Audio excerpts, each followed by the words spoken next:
Yep, so here I go again on another rant about the HasLab Victory Saber. Of course, more and more reports have gotten in about guys, fellow content creators, casual collectors, folks in our group who have gotten them, people I've talked to privately, and have multiple QC issues. And these are very detrimental, very serious QC issues with this very expensive figure. And I know I talked about this last segment, guys, but I'm going to go into it a little more because there's some things I want to expound on here.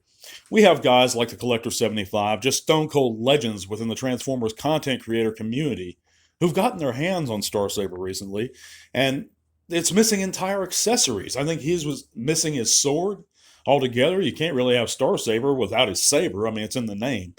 It's unacceptable. And then Hasbro offers him 10%, and I appreciate you, Mr. Graham. Give me a shout out in that video. Guys, check out the Collector 75 if you don't already. He has a fantastic, legendary channel. He's been doing it a long time.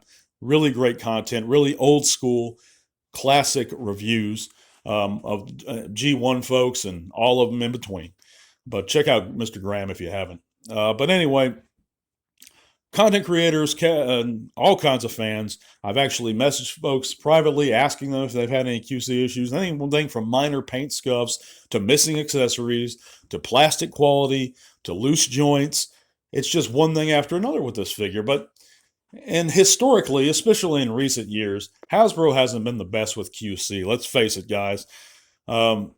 We have figures missing their entire heads within their package. I've seen the missing parts or things being loose in the package, just rattling around. I think that was a big problem with Combiner Wars in the stores. I can't tell you how many times I picked up a Combiner Wars figure off the peg, and it had something rattling around in the package that come loose. And of course, now it's an even larger problem. You can't see the figure because, well, a lot of the figures, like these, the new leaders and the new, because they're going to be windowless, or they're windowless now. A lot of the figures, the larger size classes in particular. So you can't even see it.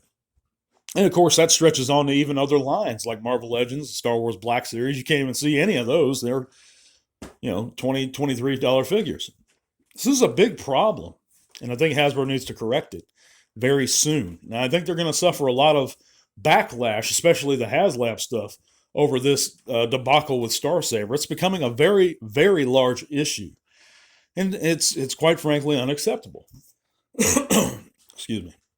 Well, I hope you guys are doing all right. Thank you for coming in and listening to our weekend's edition of Transformers Talk Raw. By the way, guys, you can click those various links in the description below, and that's going to take you to all kinds of cool stuff, including our Facebook group, where you can come hang out with us, chat bots, share your own channels, pages, whatever you like. We'd be real glad to see you there. Also, guys, consider supporting us on Patreon. That link is also going to be below.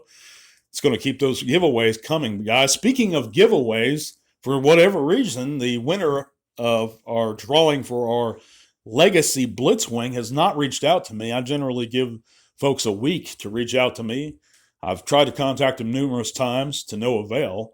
So if by the time I record Monday, which will be after Sunday, after tonight at midnight, which is Sunday at midnight, then that'll be a full week. And I think that's enough time to let folks get in touch with me. So I'm going to do a redrawing for that figure if you guys, and I'll announce the winner on Monday. If he doesn't contact me in the next, I'd say, as of this recording, 5-6 hours. So, dude, Ravage07, contact me if you want that figure very soon, because clock's ticking, buddy. And I think it's fair to wait, about a week. But anyhow, I will announce a new winner on Monday. But anyhow, back to the point, guys. And I hate going on about this again because this is the second segment in a row I've gone on about this figure, and I'm quite frankly sick of it, and I'm sure you guys are getting sick of hearing me ramble on about this. But it is unacceptable. You're sitting here, you're paying $180, $170 for a figure with poor quality control, and maybe it is partly poor design. The figure does look great on the shelf again, and that's one thing I was pointing out. These things are absolutely unacceptable, even at a $20 price point. But the fact that you're paying masterpiece price almost for this Commander class sized HasLab figure, and it has these unacceptable QC problems for at least 50% of people who have gotten him that I've spoken to. It's more than that, actually. It's more like 75, but at least half of them that I've spoken to, which is probably 2-3 dozen people, have some kind of QC issue. Why is that? And there are a few guys that have gone and don't have any problems, but even the guys that are happy with them, happy with the figure, a couple of them I've spoken to, have some minor QC problems. This is unprecedented for a HasLab release. I've heard stories about the Unicron even having some QC problems for some folks. But it seems like a large portion of the guys that backed and now own the HasLab Victory Saber have these problems. But what have you guys heard? I know I've actually watched a lot of reviews on the figure from various folks. Some people have issues, some people don't. We know that Super Robot Ed did with his copy. We knew that Graham was the Collector 75. He had issues with his copy. We knew that Billy the Kid's No Bullshit toy reviews, Transformer reviews, he had problems with his copy. There were pros and cons. He did like the figure, but it also had some serious issues. So what do you guys think? What have you guys heard? What do you think about this figure?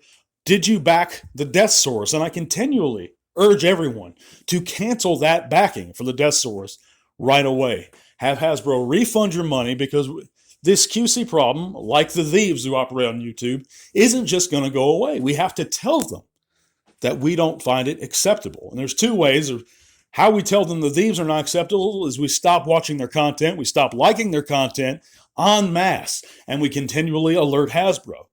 How we tell them that the QC problems are unacceptable, we quit backing this HasLab shit. That's how we do it. That's the only way we do it. We tell them with our wallets, guys.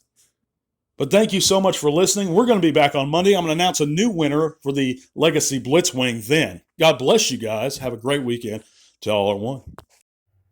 This podcast is made possible thanks to the amazing support by our patrons. Click that link in the description below to help keep Tea Talk Raw going strong. Thank you.